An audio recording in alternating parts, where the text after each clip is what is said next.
Estamos de volta, meus amigos. Concurso Escrevente Técnico Judiciário, TJSP, Direito Constitucional. Estamos aqui para mais uma aula sobre administração pública. E agora a gente vai falar sobre servidores públicos. E a primeira coisa que eu preciso dizer para você é o seguinte, ó. Se você olhar o artigo 39, se você pesquisar direto lá no site do Planalto, você vai ver que tem aqui a indicação de uma ação, tal. Então, por enquanto, ó, a parte inicial aqui do artigo 39 deixa de lado. Se for necessário, eu volto aqui e depois te explico. Por enquanto, risca aí, pula o artigo 39, tá? A gente vai passar já, então a gente está falando de servidores públicos, a gente vai falar do parágrafo primeiro, tá? Do artigo 39. Ele começa assim, ó. A fixação dos padrões de vencimento e dos demais componentes do sistema remuneratório, remuneratório de quem? Dos servidores, observará algumas coisas. Então, como é que você vai fixar os padrões de vencimento? Então, qual que é a ideia aqui? A ideia é a seguinte: como que eu vou saber o quanto o servidor merece ganhar? Porque veja, existirão coisas que são mais simples e existirão coisas que são mais complexas. Então, por exemplo, você pode ter alguém que trabalha numa questão estritamente burocrática, uma coisa muito mais simples, não é menos valorizada, mas é uma coisa mais simples, cuja necessidade de escolaridade é menor. É claro que geralmente essa remuneração é menor. Você também tem servidores que trabalham com um grau de complexidade, tem um nível de escolaridade maior. Então a ideia aqui do parágrafo primeiro é isso, ó, a fixação dos padrões de vencimento e dos demais componentes do sistema remuneratório, ou seja, os adicionais, tudo que o servidor vai receber, vai levar em conta algumas coisas. A natureza, ou seja, o tipo de serviço, a natureza é o tipo de serviço, tá? O grau de responsabilidade e a complexidade dos cargos componentes de cada carreira. É claro, né? Então você vai trabalhar na Polícia Civil. É claro que dentro da Polícia Civil, por exemplo, existem lá pessoas que fazem coisas mais simples e pessoas que fazem coisas mais complexas. Você vai ser escrevente. É lógico que dentro da estrutura do Poder Judiciário você vai ter os auxiliares judiciários, você vai ter o escrevente técnico judiciário, você vai ter o oficial de justiça, você vai ter outros servidores. Então a ideia é essa, tá? Então, a natureza, o grau de responsabilidade e a complexidade dos cargos nos componentes da carreira, ok? Então você fixa a remuneração de acordo com isso, de acordo com o tipo de serviço, de acordo com a sua responsabilidade, de acordo com a complexidade do seu serviço. Também, os requisitos para investidura aqui, investidura significa os requisitos para se tornar um servidor.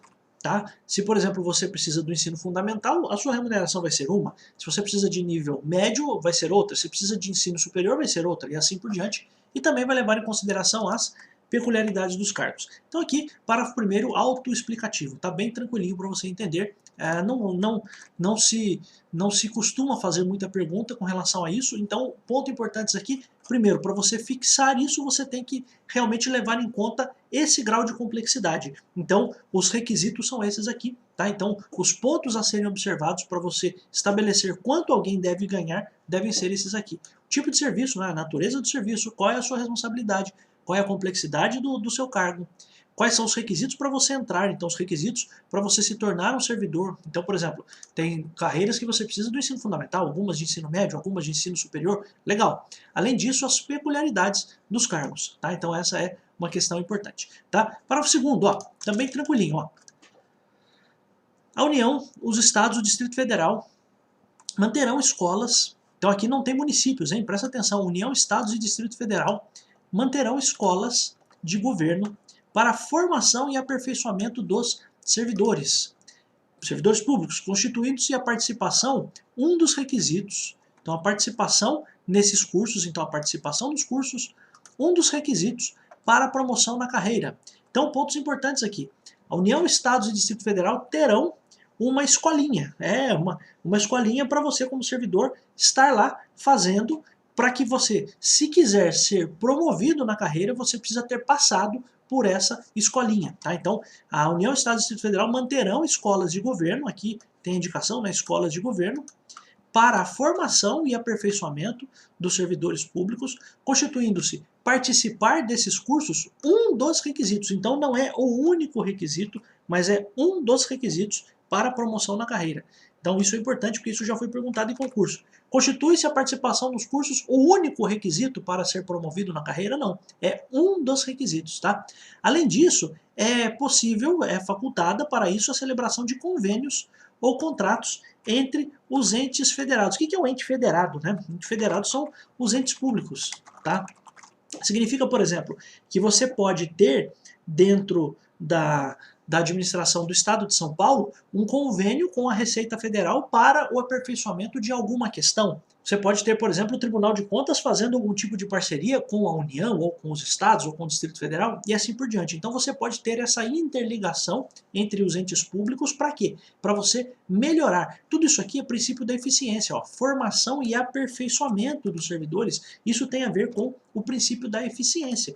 Porque se você quer que os servidores trabalhem e trabalhem bem, trabalhem corretamente, você precisa entregar para eles toda a base de conhecimento de que eles necessitam. Quem necessita, necessita de alguma coisa, conhecimentos de que eles necessitam para realmente trabalharem melhor. Então a ideia aqui é você estar participando dessa formação, inclusive para um objetivo, para você poder se promover na carreira. Então você tem lá uma carreira nível 1, nível 2, nível 3, para que você possa passar para um outro nível. Um dos requisitos, de novo, não é o único requisito, mas um dos requisitos pode ser a participação nos cursos. E aqui, claro, isso aqui é uma observação, como todo mundo quer o melhor para o serviço público, porque um serviço público bom é um reflexo para uma sociedade melhor, é claro que é possível que se celebrem convênios ou contratos entre eles, que eles possam dialogar, que eles possam realmente conviver bem. Isso é bom, isso é importante. Tá? Então, parágrafo 2º também, bem tranquilo, o que pode ser perguntado aqui é a questão de participação nos cursos.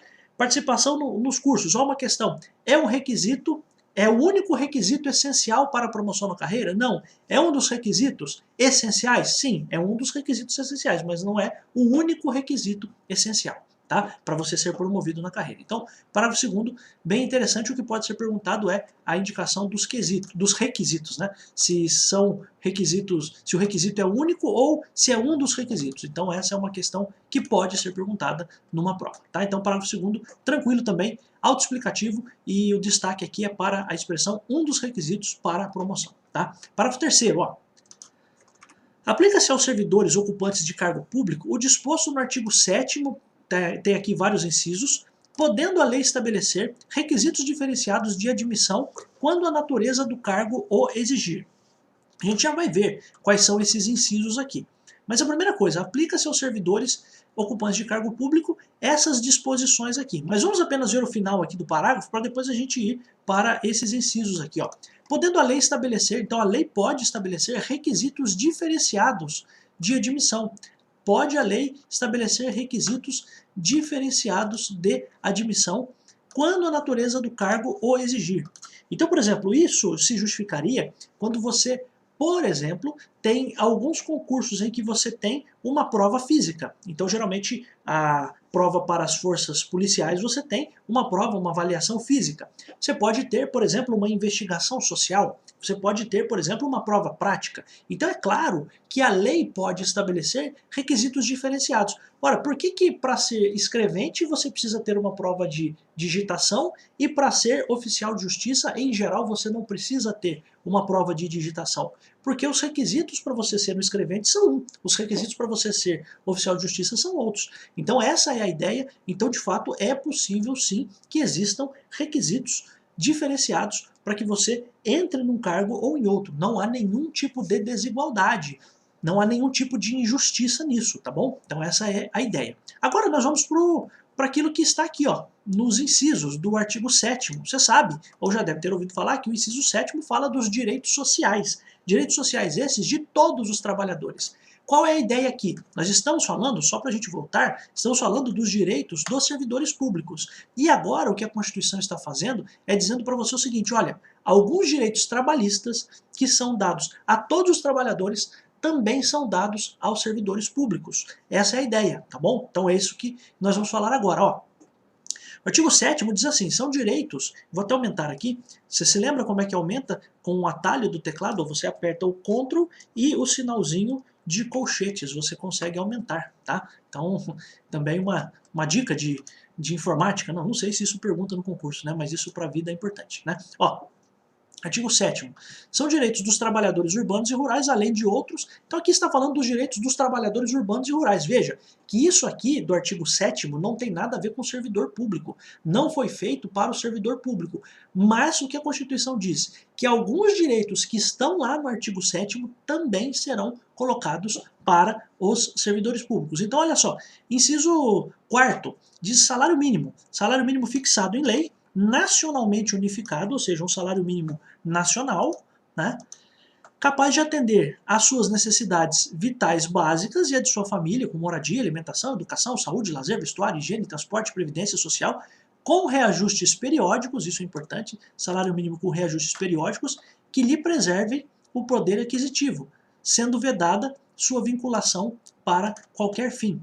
Aqui, algumas questões importantes. Então, o salário mínimo é um direito também do servidor público, é um direito do trabalhador qualquer, né, que não é servidor público, mas também do servidor público. Então, não pode existir um servidor público que ganhe menos do que o salário mínimo. Esse salário mínimo deve ser unificado. Então, existe um salário mínimo nacional. Isso não impede que existam salários mínimos estaduais, como, por exemplo, no estado de São Paulo existe, mas existe um salário mínimo nacional, fixado pelo chefe do Poder Executivo. Legal, ponto. Para que serve esse salário mínimo? Para atender às necessidades básicas, tá? É improvável, é pouco provável que o seu examinador pergunte quais são essas necessidades, né? Como moradia, alimentação, educação, saúde, lazer, vestuário, higiene, transporte e previdência social. Mas dê uma lida nisso, né? E outras questões importantes. Então, salário mínimo nacionalmente unificado, então poderia haver salário mínimo a ser fixado em cada estado, porque você de algum modo sabe que em alguns estados existe esse salário mínimo. Você pode pensar que o que está na Constituição é o salário mínimo para cada estado. Não, o que está na Constituição é um salário mínimo nacionalmente unificado. Beleza. Além disso, reajustes periódicos, por isso que todo ano aumenta o salário mínimo. Tá? E além disso, claro, o poder aquisitivo deve ser preservado. É claro, né, todo mundo já fala, todo mundo já ouviu falar que o salário mínimo deveria ser mais, tal. Não vamos nem entrar nessa discussão aqui, não é o meu assunto aqui agora. Tá? O ponto principal é, servidor público tem direito a salário mínimo, com reajuste periódico, com preservação do poder aquisitivo. Esse salário mínimo deve ser aquele salário mínimo nacionalmente unificado. Tá? Então essa é a primeira ideia. Então, pouco importa se existem salários mínimos estaduais, mas o que a Constituição diz é que o salário mínimo deve ser fixado nacionalmente, unificado de modo nacional, tá bom? Inciso 7º, ó, garantia de salário nunca inferior ao mínimo para os que recebem remuneração variável. É improvável que isso aqui exista no serviço público, né? Ou é pouco provável, não vou nem dizer improvável, mas é pouco provável que exista isso no serviço público. Mas eu me recordo que houve uma época em que os oficiais de justiça apenas recebiam pelas diligências que eles cumpriam. Não aqui em São Paulo, no outro estado. Então veja só, se o oficial de justiça que vai lá entregar as intimações, as citações, se porventura ele só recebesse pelas diligências, não recebesse um valor fixo por mês, mas se ele recebesse só pelas diligências, todo mês ele teria que receber pelo menos o salário mínimo. Então pense, agora não sei, imagino que, acho que o salário mínimo é o quê? R$1.100, não lembro quanto é. Mas, se o salário mínimo é R$1.100, se o oficial de justiça chegasse no final do mês e conseguisse receber só 800, tem que haver uma complementação para que se chegue pelo menos no salário mínimo. Tá? Então, garantia de salário mínimo nunca inferior, aliás, garantia de salário nunca inferior ao mínimo para os que percebem remuneração variável. Remuneração variável é isso, né? Você ganhar conforme o seu trabalho, tá? Mas de fato não pode haver um pagamento menor do que o salário mínimo. Se você chegou a 500, 700, 800 reais, o seu ente público, o ente público em que o servidor está trabalhando, deve fazer a complementação, tá? Outra coisa, 13º salário, né? Existem outros nomes aqui, poderia ser abono natalino, gratificação natalina, tá? Então, poderia ser essa indicação. Então, 13º salário, que tem outros nomes aí, abono natalino, gratificação natalina, com base na remuneração integral, né? Então, com base naquilo que você ganha mesmo, né? Sem os descontos, e se for o caso de um aposentado, com base no valor da aposentadoria. Então, sem muito segredo. Então, salário mínimo, garantia de nunca receber menos que o salário mínimo. Além disso, 13º integral, tá? Remuneração do trabalho noturno superior ao diurno, ou seja, aqui a gente está falando do que a gente conhece como adicional noturno, tá? Então, se você trabalhar à noite, você deve ganhar um pouco a mais. Por quê? Porque você está, primeiro, fora da sua casa durante o período noturno e, em tese, a sua família está sem você naquele momento crítico, que é o momento da noite, e além disso você está se desgastando porque você está interrompendo o ciclo natural do seu sono. Então é claro que você deve ser remunerado por isso. Aqui pra gente agora, exatamente, eu não vou dizer qual é esse adicional. Para CLT é 20%, mas para servidores públicos em geral pode haver aí uma variação, mas a ideia principal é que você como servidor público também tem direito a receber mais porque trabalha à noite do que trabalhar durante o dia, tá?